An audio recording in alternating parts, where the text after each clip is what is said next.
1941 সালে নাৎসি বাহিনী সোভিয়েত ইউনিয়নের উপর অপারেশন বারবারোসা চালায়।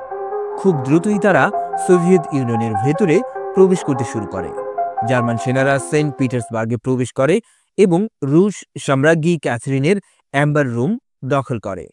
অ্যাম্বার রুম ছিল এক অসাধারণ শিল্প সৌকর্যের ঘর, যা মূলত সম্পূর্ণ অ্যাম্বার ও সোনায় মোড়ানো ছিল। এটি প্রথম তৈরি হয় 18 শতকে প্রুশিয়ার রাজপ্রাসাদে এবং পরে উপহার হিসেবে পাঠানো হয় রাশিয়ার পিটার দ্য গ্রেটের কাছে। সেন্ট পিটার্সবার্গের ক্যাথরিন প্যালেসে রুমটি পুনঃস্থাপন করা হয় এবং একে বলা হতো অষ্টম আশ্চর্য। রুমটি ছিল 1700 স্কোয়ার ফুটের মতো জায়গা নিয়ে বিস্তৃত এবং এতে প্রায় 6 টন অ্যাম্বার, আধা প্রশস্ত পাথর এবং সোনালী পাত ব্যবহার করা হয়েছিল। এটি শুধু ধন সম্পদের প্রতীক নয়, বরং রুশ সংস্কৃতি ও সৌন্দর্যের অনুপম নিদর্শন ছিল।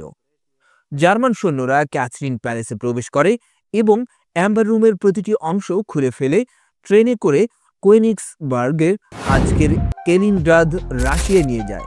সেখানে এটি আবার সাজানো হয় এবং জনসাধারণের জন্য খোলা ছিল 1944 সাল পর্যন্ত। কিন্তু এরপর রুমটি হঠাৎই অদৃশ্য হয়ে যায়। কিছু সূত্র অনুযায়ী এক বোমা হামলায় তা ধ্বংস হয়ে গিয়েছিল।